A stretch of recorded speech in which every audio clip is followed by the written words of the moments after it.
and this here may be tough to you. Snack cake to me, yeah, more hostess. This been overdue forever. Asked me when it was dropping, said never. Should've made you cut the feta, but I designed it Freemason Margiela. What's good, Shellitronnn here, the most woke, no joking. I'm back again with a brand new video, and I'm gonna keep it a bold berry biscuit with you. After watching that Saints versus Rams NFC Championship game, I only got 2 questions and 2 questions only for you. If you're watching this video, who dat and when is they leaving? I don't got time for it. I do not have the time. This one runs a little bit fast. I have the other one, you know. I'll be late and stuff. I'm a high look. I'm really getting tired of this song. This song we keep singing about the Saints being good. Oh, when the Saints come marching. I don't want to hear it no more. I don't want to hear it. When are the Saints gonna march in? They've been marching for years now. When are they coming in? My best guess is never. I think their window closed. This NFC Championship game between the Rams and the Saints was not just to get to the Super Bowl. Now, I think we all understand how the NFL playoff system works. Whoever wins this game in the NFC Championship game, which ended up being the Rams, gets to go on and do one of 2 things.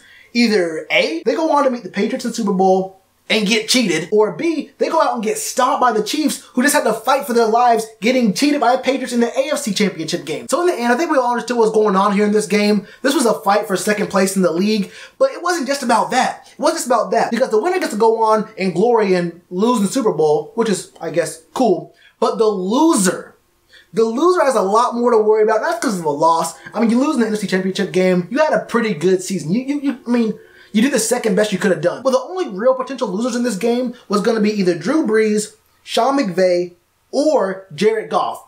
If the Rams would have lost this game, people would be asking about, okay, is McVay actually a good coach? Should we really, as teams, as a front office, be looking for the next Sean McVay? Because he just lost to the Saints after coming back and making it a kind of a tight game. Like, I don't know if we should really do this. Or Sean McVay gets a pass and they'll say, wait, Jared Goff only had 1 touchdown and threw a pick in this game.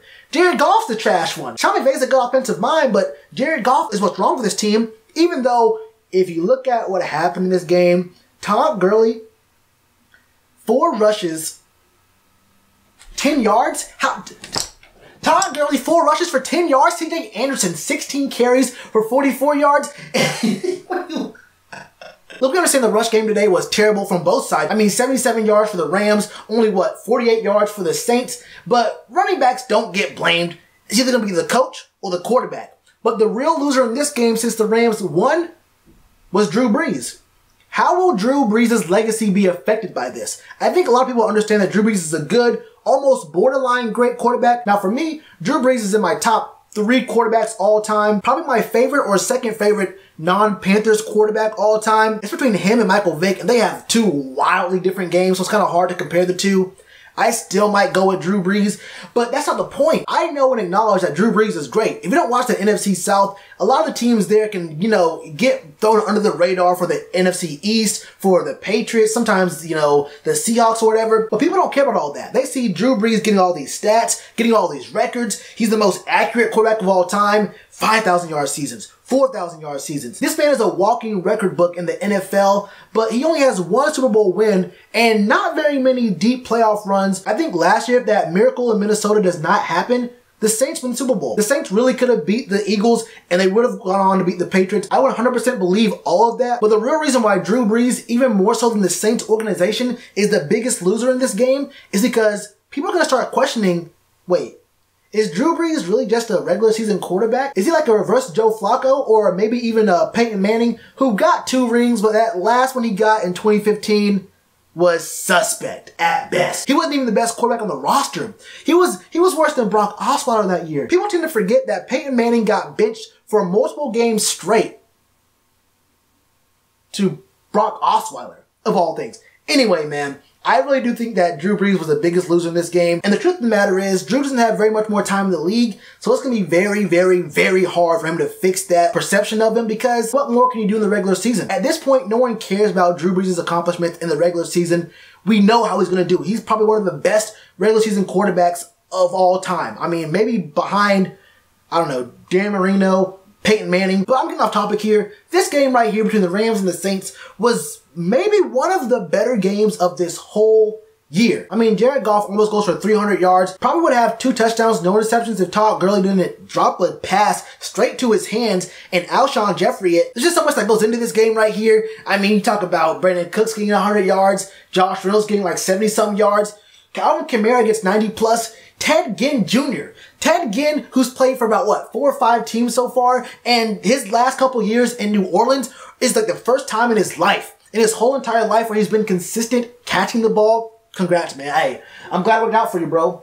You didn't work out in Carolina. Didn't work out in Miami. Was he with the Niners before that? Where was he at before that? I don't really remember, but Ted Ginn Jr. apparently has hands now. Now, there was something that happened in the game real late in the game that I'm sure everyone in the Who Dat Nation is flexing their little comment fingers right now as I speak to tell me, no, bro, no, the game, hey, bro, the refs stole the game from us, bro. I'm telling you right now, the refs, they ain't called that pass interference. I'm telling you right now, Tommy Lee Lewis, he ain't had no chance for it. Tommy Lee Lewis ain't had no chance, good Lord. I don't care, bro. I don't care. You Zatarans eating, love that chicken from Popeyes, face ass boys. I do not care what you have to say to me. As far as I'm concerned, let the boys play. Now, didn't Nikel Roby-Coleman get there as a touch too early? That's the touch too early? Maybe. I mean, I'm legally blind. I ain't really see it, though. Look, it's a contact sport. Let them boys play.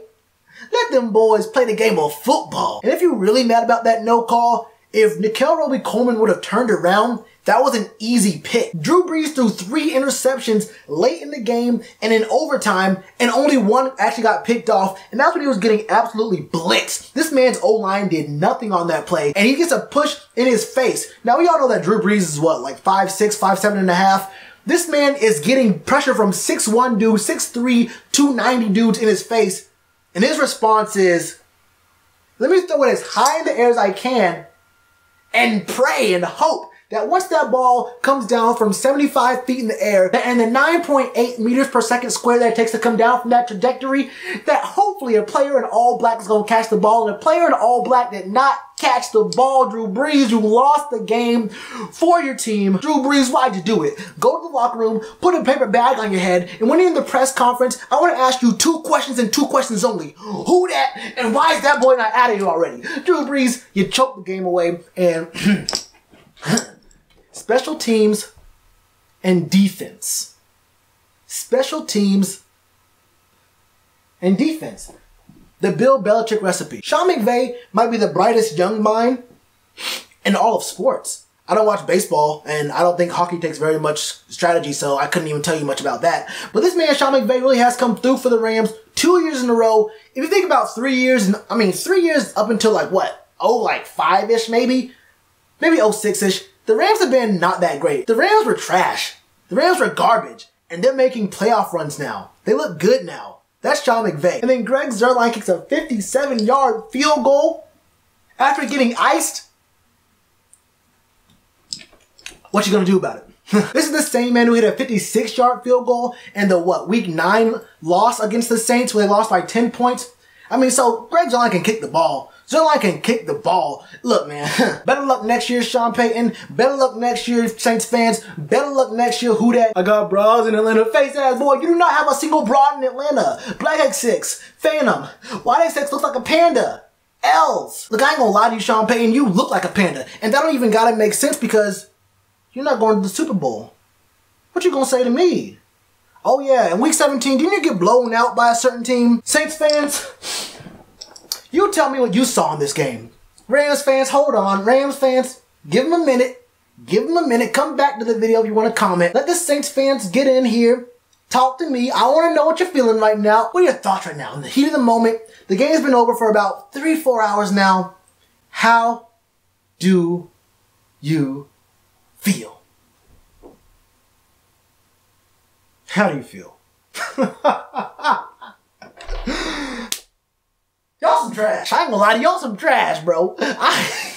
Hey, Rams, congratulations.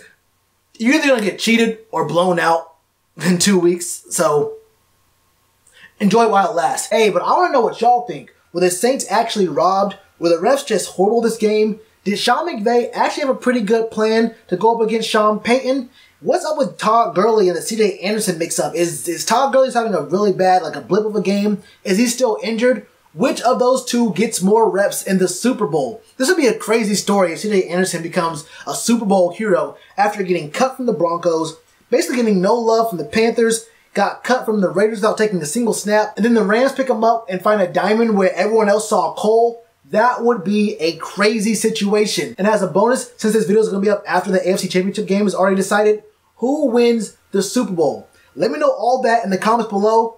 And you already know to do with that like button. Cheers to you, appreciate the chance. Been told y'all I been the man. Been told y'all I had the gift. Tell a friend to tell a friend. Real ones gonna recommend. Count this as another win.